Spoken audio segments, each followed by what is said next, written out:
Saudara-saudara kekasih Yesus Kristus, Majelis Jemaat GKPI Rawamangun dan tim multimedia mengucapkan selamat pagi, selamat menjalani hari-hari kita bersama dengan Roh Kudus yang senantiasa menuntun kita dalam segala pergumulan.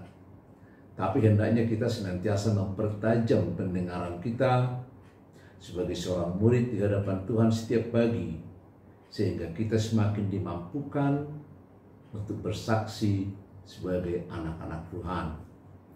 Di sesi pertama sampai 12 tentang kabar baik yang telah kami sampaikan, kami menjelaskan sebagai kesimpulan.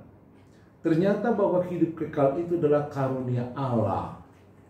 Dan itu tidak didapat karena usaha atau karena upah. Jadi sebenarnya sama seperti menerima hadiah kawan. Menerima hadiah, kalau kita menerima hadiah kan tidak dibayar. Maka hidup kekal itu juga demikian. Tapi semua manusia tidak dapat lagi menerima hadiah ini karena terhalang oleh dosa. Manusia telah berbuat dosa dan tentu juga telah kehilangan kemuliaan, bahkan kehilangan keselamatannya. Kemudian tidak dapat menyelamatkan diri sendiri. Karena manusia tidak dapat menyelamatkan diri sendiri, kita harus butuh ada cara yang berbeda, yakni bagaimana cara Allah. Tapi bagaimana cara Allah dapat dipahami melalui bagaimana kita mengenal Allah. Jadi pengenalan kita akan Allah itulah yang menjadi jalan keselamatan itu. Kemarin kita diingatkan tentang Allah yang maha kasih dan maha adil dari semua kemahaan Allah. Oleh kasih dan keadilannya di dalam pengorbanan, maka semua dosa kita dapat diselesaikan, ditangguhkan dan ditanggungkan kepadanya. Ditangguhkan kepada kita, ditanggung oleh Dia. Masih ingat cerita Samila? Bagaimana ibunya dibebaskan dari hutang, hukuman pencurian itu oleh kasih dan keadilan Samila. Maka dia berkorban sama seperti Allah, berkorban untuk menyelamatkan kita, dan dosa kita ditanggung oleh Dia yang tidak mengenal dosa, dibuat menjadi dosa agar kepadanya ditimpakan seluruh dosa kita, dan itu yang dibawa sampai ke kayu salib. Sudah selesai. Dosa kita telah selesai. Dia bangkit, Dia naik ke surga, Dia tawarkan kepada kita hidup yang kekal. Tapi hidup yang kekal itu hanya dapat diterima dengan iman. Iman itulah yang menjadi kunci bagaimana kita menerima keselamatan itu. Oleh karena itu kemarin kita jelaskan ada dua jenis iman. Ada iman yang tidak menyelamatkan, ada iman yang menyelamatkan. Yang tidak menyelamatkan lebih ramai loh. Ada iman yang tidak menyelamatkan seperti berjalan dalam gelap. Ada yang hanya mengandalkan pikiran. Ada yang hanya menginginkan hal-hal yang sementara. Tapi iman yang menyelamatkan itu adalah iman yang mengenal, membangun hubungan dengan Allah, ada relasi, dan mengandalkannya. Sebagaimana kita melihat dengan cerita Blondin kemarin. Sehingga anaknya itu dapat terselamatkan karena dia mengenal, mengandalkan kuasa Bapaknya. Sama seperti kita. Kalau kita mengenal dan mengandalkan Yesus Kristus sebagai Tuhan dan Juru Selamat, maka kita akan sampai di tujuan. Apakah semua ini Anda dapat pahami? Kalau iya, kalau Anda dapat memahaminya, Anda baru saja mendengar sebuah kisah yang terbesar, yang diceritakan tentang pribadi yang terbesar yang pernah hidup, yakni Yesus Kristus, yang mau memberikan tawaran terbesar kepada Anda, yaitu hidup yang kekal. Apakah saudara mau menerima hidup yang kekal itu? Anda mau menerima hidup yang kekal yang diberikan secara gratis melalui pengorbanan Allah Bapa dalam Yesus Kristus, sehingga dosa-dosa kita mau diselesaikannya? Anda mau menerimanya? Kalau Anda mau menerimanya, jika Anda menerima berarti, pertama, apakah Anda mau menerima Yesus Kristus sang pemberi hidup kekal?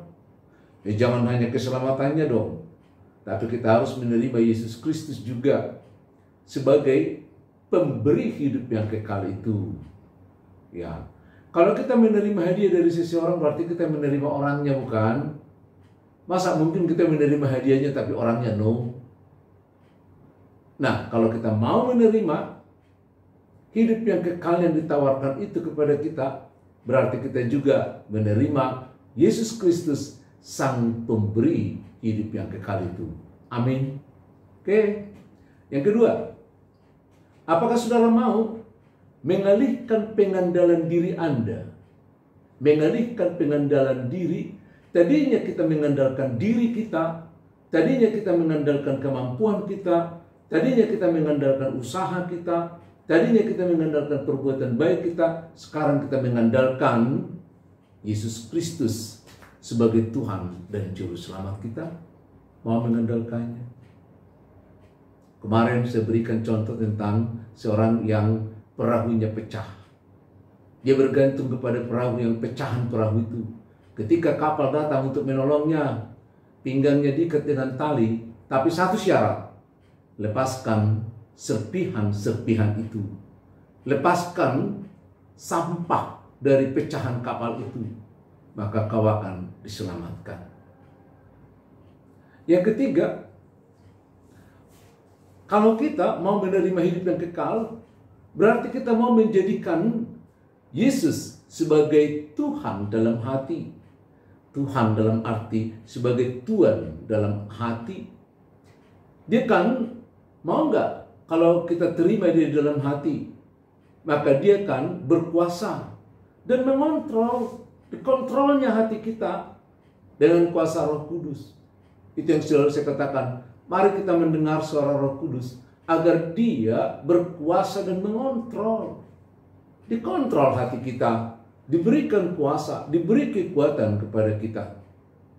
Disitulah kita disebut bertobat. Bertobat itu artinya kita berbalik dari gaya hidup, dari cara hidup yang lama. Sekarang kita dituntun oleh Roh Kudus itu. Maka Roh Kudus membawa kita kepada Tuhan sehingga kita mendapat hidup yang kekal itu. Saudara-saudara, bila saudara mau menerimanya, maka kita akan akhiri nanti pelajaran ini dengan doa. Tapi biarkan saya dulu berdoa dan nanti akan saya ajak saudara mengucapkan doa ini kembali. Saudara-saudara, biarkan saya terlebih dahulu berdoa dalam kuasa Roh Kudus kepada Bapa melalui Yesus Kristus.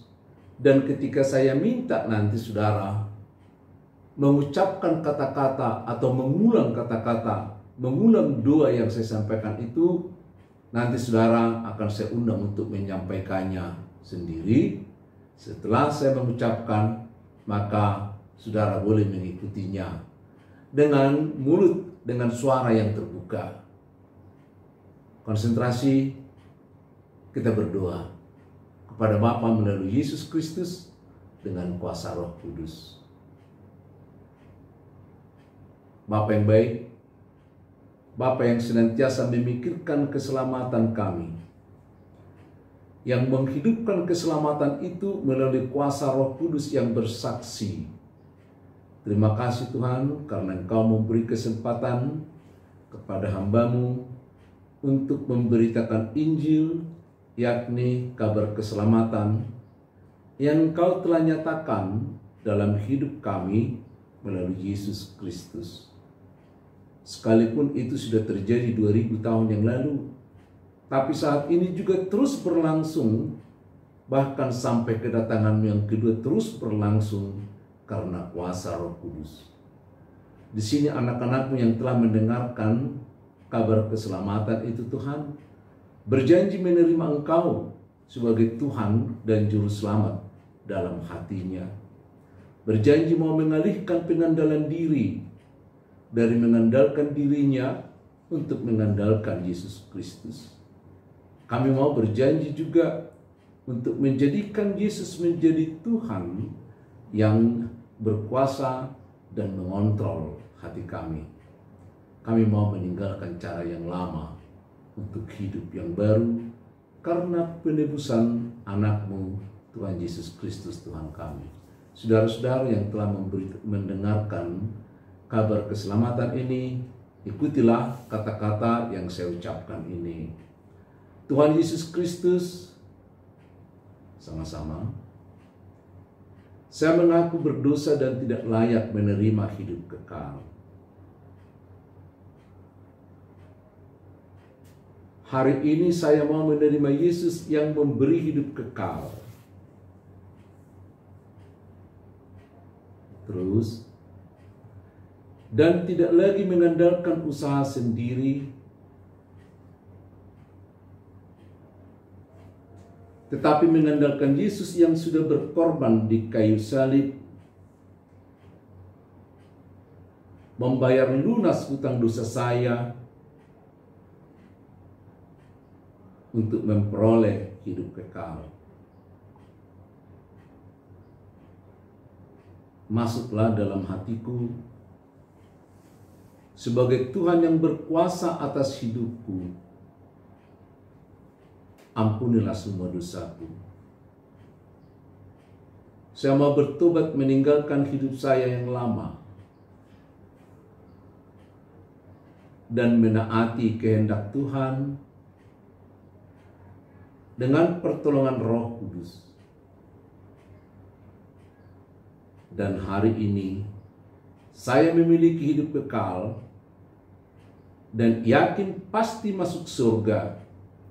Dalam nama Tuhan Yesus saya berdoa. Amin.